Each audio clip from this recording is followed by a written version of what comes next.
Okay, we're headed out for another Saturday morning Cars and Coffee. This one is at Damascus, Maryland. It's actually one of my favorite ones because the cars there tend to be more classic cars than, late model, exotic cars like you see at some of the other ones. Most of the guys who attend this are reasonably senior gentlemen. A lot of retired cops and local, car guys. So, all in all, fairly interesting. Oh, and the bonus is it's the meeting's centered around a Dunkin' Donuts. So, yeah, treats. I'm just going to jump the video forward to when we get into Damascus. There's the road out there is, pleasant enough, but mostly 35 miles an hour and bumper-to-bumper traffic. So we'll just jump to the good stuff.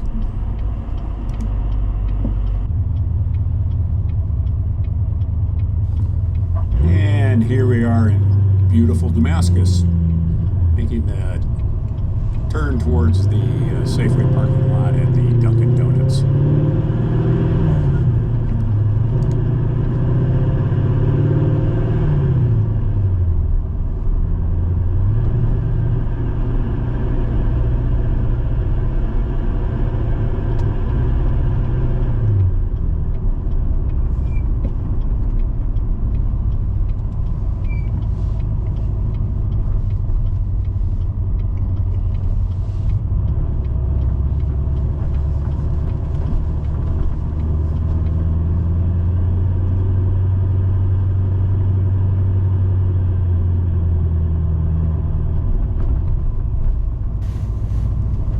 You can see there aren't too many cars here. There are a few, but the lot will fill up a little bit as the day goes on.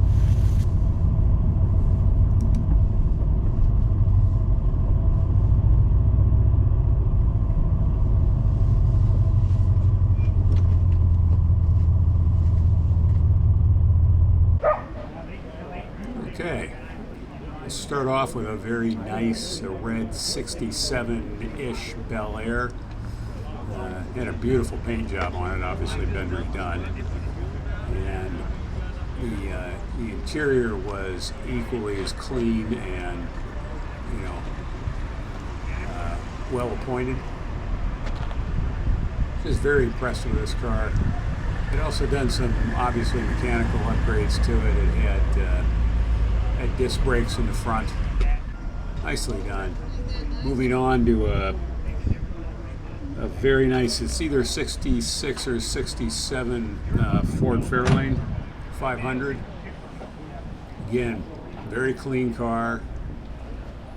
Wheels were custom. I wasn't thrilled with those, but the rest of the car was beautiful. And right behind it is probably my favorite car at this Cars and Coffee. It's a 70 Corvette, and it's owned by that guy in the background there with the plaid shirt. His name's Cliff. He bought this car brand new in 1970, coming back from the military, and has had it ever since. You can see by the exterior, it's never been upgraded, never been updated. It's just a great. Next up is this 1971 Chevelle. Beautiful car. A perfect restoration. There is not one nut or bolt out of place in this car. Very impressive. Both the exterior and the interior were immaculate, except for that aftermarket Tacom.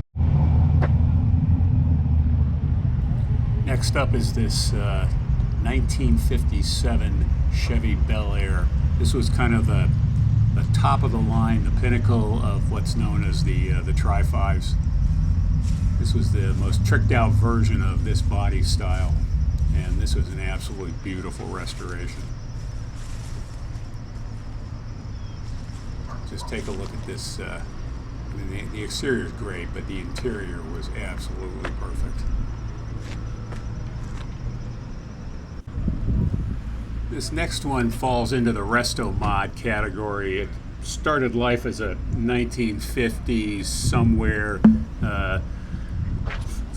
3100 Chevy truck, but it's been obviously heavily modified since then. It's a nice car. Wouldn't mind driving this home myself.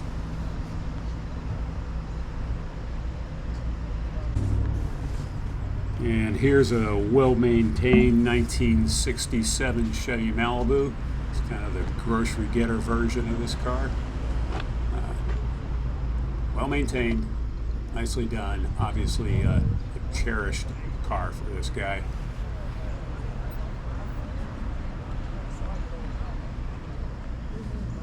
And here's a pretty sexy one.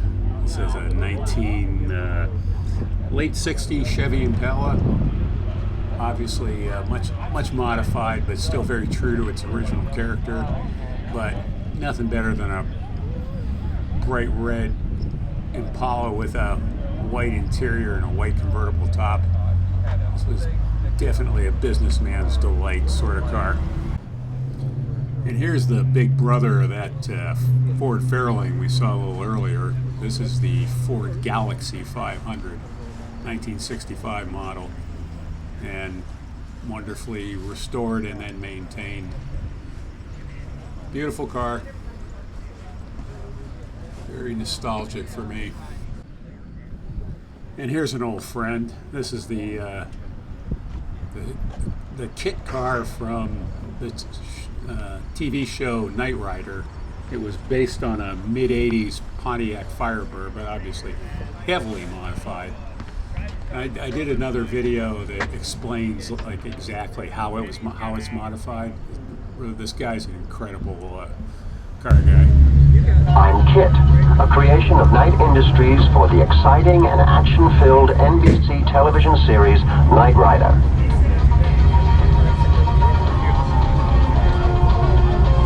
I must say that I'm truly delighted to meet all of you today.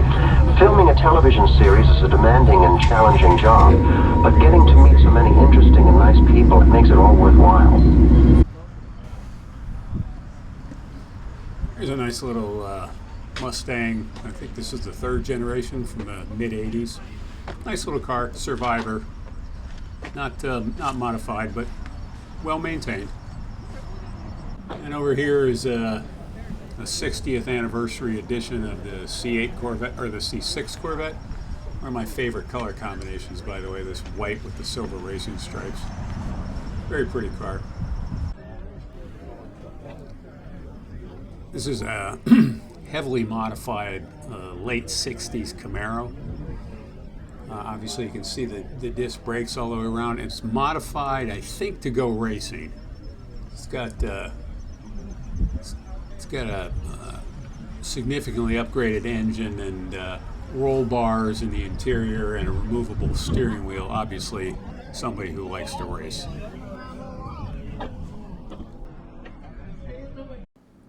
Okay, this one wins my That's Not a Decision I Would Make award. So this is a 2005 Pontiac, a thoroughly unremarkable car. But I don't know if you noticed in the engine bay there is a Whipple supercharger and a whole bunch of other Go Fast mods that must have cost, you know, $12,000 to $15,000. So, you know, it's to each their own.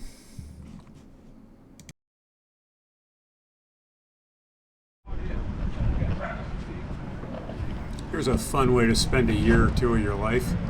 This is a Factory 5 818 kit car. So it arrives in a bunch of boxes and you put it together. Got in a nice job. Pretty car. This is kind of a sexy little fella. Probably has been modified since it was originally purchased back in the very early 60s. It's a Porsche 356, probably a B. Couldn't really tell.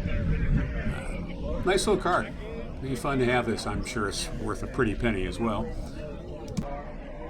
And now for something completely different. This is a Bentley Flying Spur, probably the first generation, so mid to late 2000s. It had a twin turbo V12 with all-wheel drive. Very beautiful car. Absolutely outstanding interior. And last but not least, this is a 1963 probably Volkswagen Beetle. Personal favorite since I grew up riding around in the back seat of one of these when I was a very young boy. Beautiful restoration of this car, by the way. It was absolutely immaculate inside and out. Very impressive, including the engine, which was extremely well done. They really maintained the character of this car. And that about wraps it up for our visit to the Cars and Coffee that's held every Saturday morning starting at 9 o'clock in Damascus, Maryland.